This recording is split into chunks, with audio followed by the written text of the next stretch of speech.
非凡世界盡在此刻。今日呢就係5月7號啦，嚟到咗呢就係龜騰賭場大酒店參加專屬專享之夜。大家好啊，今日呢就係5月7號，咁啊現時嚟到咗呢就係龜騰大賭場嘅。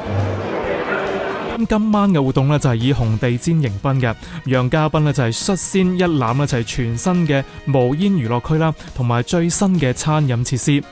獲邀請嘅嘉賓呢，經過呢一個紅地毯啦，行到呢一個呢就係電梯大堂呢度，呢度呢就有專人咁啊安排呢一個嘉賓登上呢一個電梯，進入到全新震撼嘅 AYA 天際餐廳呢度，參與呢一個呢就係壓軸嘅慶祝盛宴嘅。大家響呢一個呢就係最新嘅天際餐廳當中呢，就係參與呢一個呢就係慶祝嘅活動嘅。咁啊有美酒佳肴啦，大家亦都響度呢就係互相傾談。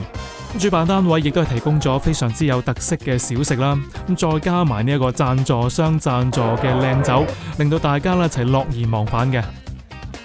品嘗緊呢一個美酒佳肴嘅時候啦，已經發現咗有5位型男嘅身影啦，冇錯啦，咁佢哋呢就係嚟自香港嘅希巴達兄弟啦，咁啊超過呢就係280歲，加埋超過280歲嘅，有曹永廉、黃智賢、唐文龍、麥長青，仲有呢就係李思捷嘅，咁啊5位咁啊着上呢非常之搶眼嘅衣服啦，同呢一個呢就係嘉賓呢就係一齊影相啦。